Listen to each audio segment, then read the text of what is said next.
여러분 안녕하세요. 이번 영상에서는 이제 투명화 영웅에 대해서 이야기를 해보려고 하는데요. 도타에서는 시야 싸움이 굉장히 중요합니다. 시야는 곧 활동할 수 있는 영토와 비슷한 의미라고 보시면 되는데요. 보통 시야를 넓게 가지면 활동 공간이 늘어나서 상대보다 파밍을 더 먹을 수 있습니다. 다만 시야가 전부는 아니에요. 도타에는 단체로 갱킹을 할 수 있는 연막 물약도 있고 투명화 기술을 가진 애들도 있거든요. 특히 투명화 기술이 있으면서 한방에 강력한 캐릭터 이런 녀석들이 있는데, 이런 애들은 상대 정글로 들어가서 파밍하는 적을 사냥하는 플레이가 됩니다. 이런 플레이가 저랭크에서는 꽤 위협적이거든요. 그래서 이런 캐릭터는 어떤 특징을 가지고 있는지, 대처를 어떻게 하는지 등에 대해서 한번 알아보도록 하겠습니다. 이 녀석들의 첫 번째 특징은 바로 준수한 레인전이라는 특징을 가지고 있는데요. 캐리로서는 리키나 클린트는 캐리치고 초반 화력이나 견제가 좋은 편입니다. 니키의 경우에는 전멸을 갖고 있는데 피해가 붙어 있고요. 그리고 클린트는 원딜인데다가 평타에 추가 데미지가 붙는 기술이 있기 때문이죠. 닉스 암살자의 경우에는 범위 기절 기술이 2개씩이나 갖고 있어서 상태 이상이 매우 좋고요. 이동 속도도 빠른 편이라서 로밍도 괜찮기 때문에 4번 서포터로 많이 쓰는 영웅입니다. 다음은 중반 갱킹이 강력하다는 건데요. 이런 중반 갱킹이 강력한 영웅들을 이제 하이템포 영웅이라고 하는데요. 투명화 영웅은 관찰 와드를 무시하고 적진 깊숙이 들어와서 높은 순간 화력으로 1킬을 먹을 수가 있습니다. 이런 식으로 갱킹을 반복해서 성장 차이를 벌려나가는 것이 핵심이라고 할 수 있죠. 이런 영웅들은 코어 아이템 한두 개만 나오면 바로 갱킹이 가능합니다. 보통 10분 중반부터 갱킹이 가능하고요. 서포터 닉스 암살자는 궁이 찍히는 한 10분 근처부터 한방이 매우 강력해집니다. 대신 갱킹으로 재미를 못 봐서 성장 차이를 크게 못 내면요, 후반에 밀릴 가능성이 높아진다는 단점이 있죠. 다음으로 살펴볼 이 녀석들의 특징은 바로 유효 사거리가 짧다는 건데요. 리키와 닉스 암살자는 근접 영웅이고, 클린트는 상태 이상 기술이 아예 없기 때문에 제대로 붙어줘야 제 위력이 나온다고 할 수 있습니다. 자, 그럼 이제 새 영웅들의 공통점에서 한번 이야기를 했으니까 각 영웅들 한번 세부 사항에 대해서 한번 이야기해보죠. 첫 번째는 클린츠인데요. 이 클린츠라는 녀석을 한마디로 말하자면 이제 빠르고요, 체력이 높은 원거리 딜러라고 할 수 있겠습니다. 이전 버전 사기 캐리인데요. 현 버전에서도 그렇게 나쁘지는 않은 것 같아요. 프로트래커 통계를 한번 봤는데 승률이 나쁘지 않았거든요. 이제 이 녀석의 역사를 한번 살펴보자면 참 리워크가 많았던 캐릭터예요. 투명 기술이나 체력 증가 기술이 궁극기로 갔다가 일반기로 왔다 갔다 해서 레인전 성향의 버전마다 다르거든요. 지금 7.40C 버전에서는 초반에 체력이 높다는 것이 특징입니다. 대충 아이템 송골매검하고 능력의 장화, 거기다가 마법 막대까지 차면 5레벨의 최고 체력이 1500 정도 나오거든요. 이 정도면 거의 힘영웅 수준이거나 그 이상입니다. 이 정도 체력이면 웬만한 스킬 콤보로 단번에 잡기가 힘들고요. 틈을 내주면 막대랑 연꽃 그리고 이 스킬을 써가지고 체력이 거의 2000에 육박할 정도죠. 그것도 원딜이 말이에요. 그리고 이제 심판도가 나오면 갱킹도 그리고 한타 참여도 바로 할 수 있고요. 샤드가 있으면 파밍까지 빠릅니다. 지금 또 퍼센트 방어 무시가 달려있거든요. 그래서 화력도 높은 편이고 건물도 잘 미기 때문에 이제 한타에 참여하기보다 이제 건물을 주로 미는 이제 렛딜이라고 하는 운영도 가능하죠. 대신에 단점은 상태 이상 기술이 하나도 없거든요. 그래서 해골 보행 쿨다운 관리를 잘 못하면 갱킹할 때 이제 쫓아가는 능력도 참 빈약한 영웅입니다. 그래도 5만 가지를 다 할 수 있기 때문에 현 버전 최고 사기 캐리라고 할 수 있겠습니다. 다음은 닉스 암살자인데요. 이 닉스 암살자를 한마디로 말하자면 이제 우수한 상태 이상을 가진 스킬 딜러라고 말할 수 있습니다. 원거리 기절 기술과 반격기 형태의 기절 기술을 갖고 있거든요.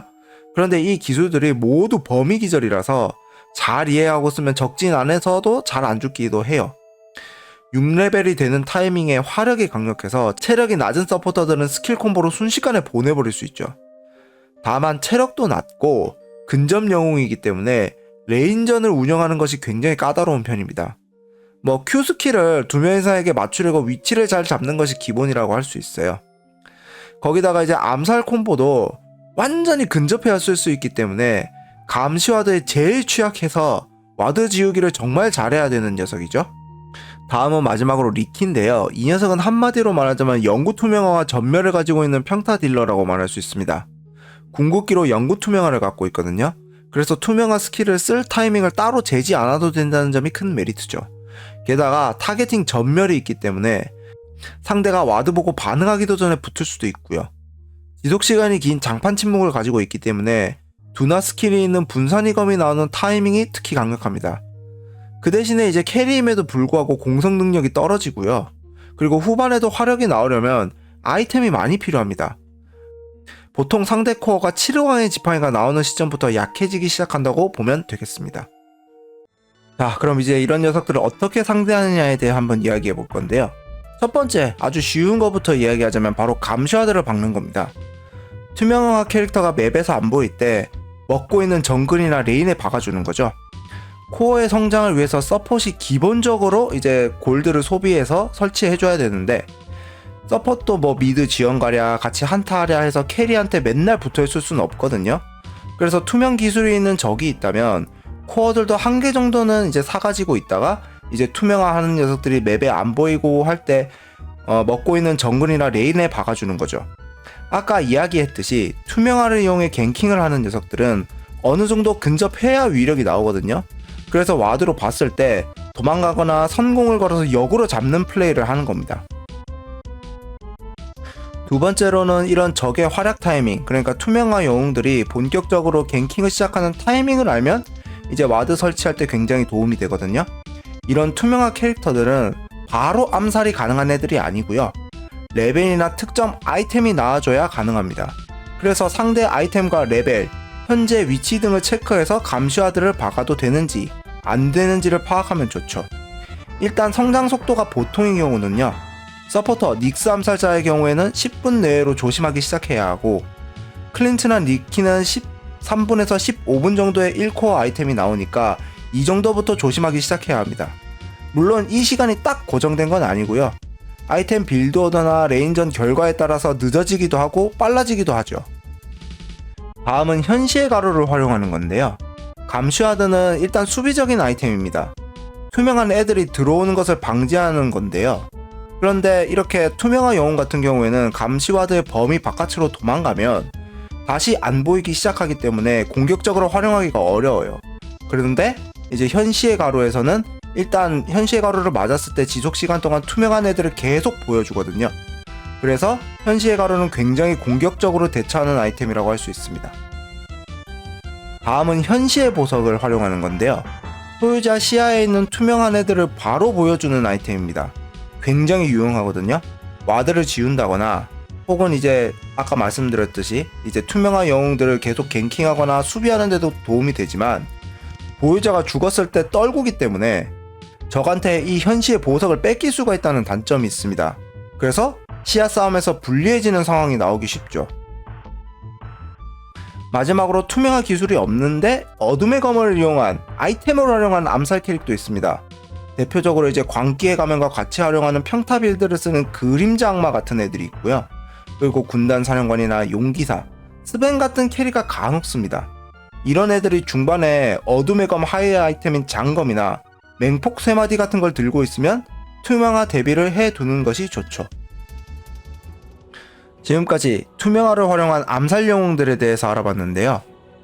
사실 도타에는 여러가지 투명화 기술을 가진 영웅들이 있습니다. 그런데 보통 1인 갱킹이 가능한 애들이 바로 이 세 친구들이에요. 그래서 사실 제가 말씀드린 대처법은 이런 투명화 영웅들을 상대할 때도 굉장히 도움이 된다고 말할 수 있겠습니다. 하지만 이런 대처법이 있어도 이런 대처를 하는 데에는 어디까지나 골드를 지속적으로 소모해야 되기 때문에 대처하는 쪽에서 골드를 상당히 비효율적으로 소비하게 만들 수 있다는 특징을 갖고 있습니다. 네, 그럼 이번 영상은 여기까지고요. 지금까지 시청해주셔서 감사드립니다. 그럼 다음 영상에서 뵙도록 하겠습니다.